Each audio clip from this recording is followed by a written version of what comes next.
Hello everyone, and welcome to my Days of Our Lives official. I hope everyone is having a wonderful day. Before we begin, please hit the subscribe button and give this video a thumbs up. As we continue from yesterday's episode of Days of Our Lives, Brady informs Ava that Rachel feels comfortable beginning therapy. After expressing regret for what Rachel had to go through, they share a kiss. Since Ava has had to hear about Rachel and Tate and all of their issues, he offers that they do something she wants to do. She assures him that it won't be forced. They decide to complete their Christmas movie and begin discussing what else they might do together.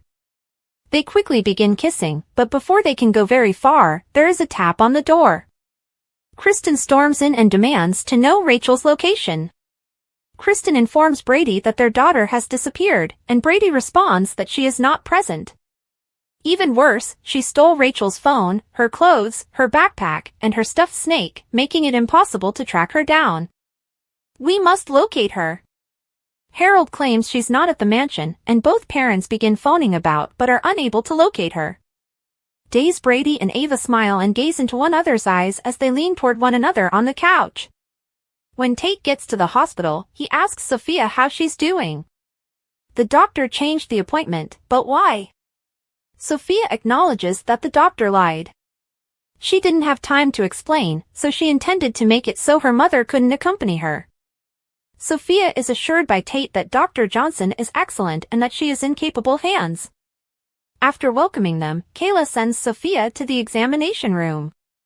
She then instructs Tate to have a conversation, asking how Holly is handling everything, not happy, and whether Teresa has found out yet. No. Kayla inquires about adoption after Tate shares the account of the aborted abortion.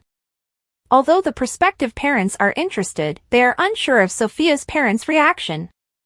Tate is unsure of how much longer Holly will tolerate this, even if Doug 3 is consoling Holly, despite Kayla's encouragement that he is doing the right thing and supporting Sophia.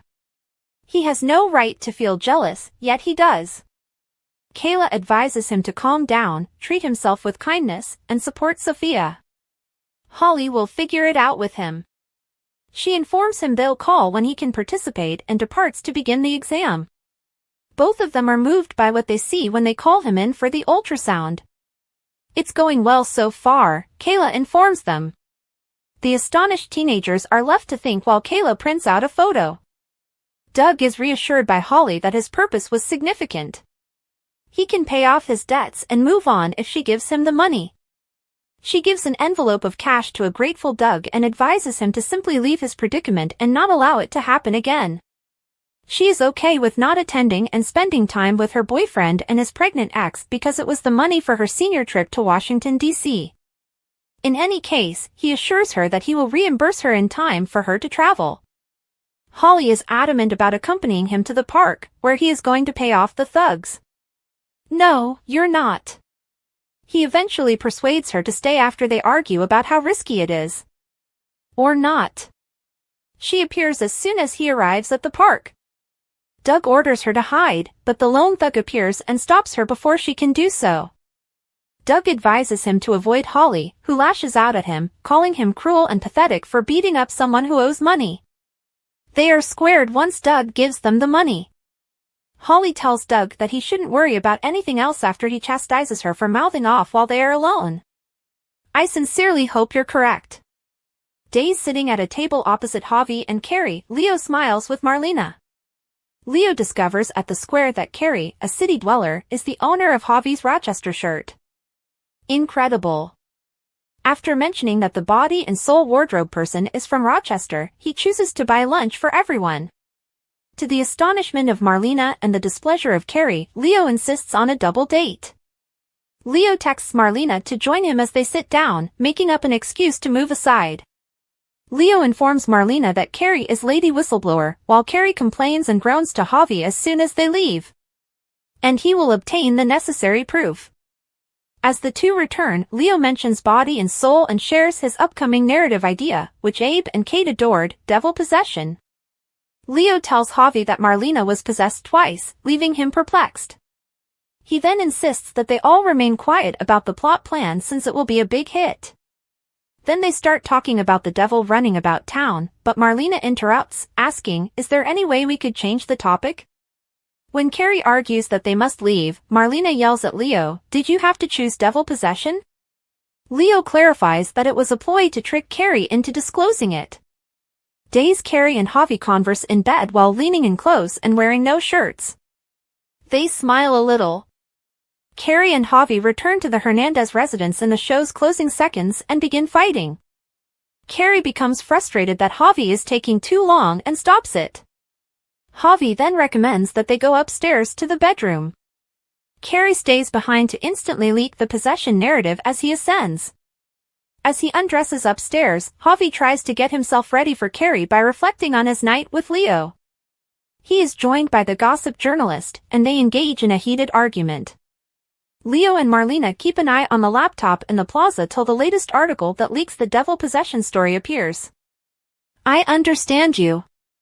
When Brady reports Rachel missing to the police, Kristen insists they act more quickly. When Ava offers to assist, Kristen yells at her to get her hands off it, saying that she is solely to blame. Marlena returns home while she's ranting about Ava and demands to know what's happening. Brady informs her Rachel is missing.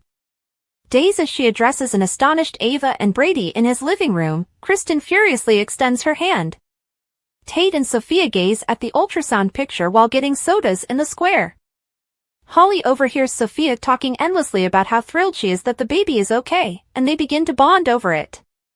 She requests to see the photo and inquires about the appointment's success. Whoa, that is undoubtedly a baby.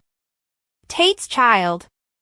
Doug phones Leo to let him know that he has paid off his obligations and needs assistance returning the jewelry to Julie. He also wants a job to help pay her back. However, Leo is occupied with interrupting Kerry and Javi when they are in bed. I've come to finally expose Lady Whistleblower. Whether you like it or not, Days of Our Lives Arnold has EJ in serious trouble. Furthermore, EJ is essentially forced to employ RoboRafe to escape difficulties because he keeps appearing out of the hidden tunnels in front of Jada. The problem is that EJ is also bloodthirsty, seeking retribution against Paulina and Jada for removing his final source of authority, his role as Salem DA. EJ was reinstated as district attorney after Paulina blinked when she attempted to fire him the last time. Paulina is resisting EJ's anger this time around with the support of Jada and strength in numbers, but that doesn't mean she's safe. Jackie Harry discussed Paulina's precarious situation with Soap Opera Digest, and it goes without saying that she would be lying if she claimed she wasn't concerned about getting into trouble with EJ. The mayor has contacts, Harry revealed. And since Paulina probably had to deal with some pretty dubious individuals managing her real estate business, we know they aren't only political ones. Nevertheless, the actress went on, EJ is formidable. And it's always concerning for Paulina and the actress to face a D-Mara like him. She remembered, when I first encountered EJ, I exclaimed, "Oh God! Am I being written off? Are all of you murdering me?" They were giggling. "I know I'm going to lose," I said. "They will discover me dead." Although Paulina didn't die, there is still time, and anybody who crosses the D-Maras runs the chance of dying. EJ still poses a serious threat, even though he attempts to minimize his retaliation plans these days, if nothing else, for his own safety.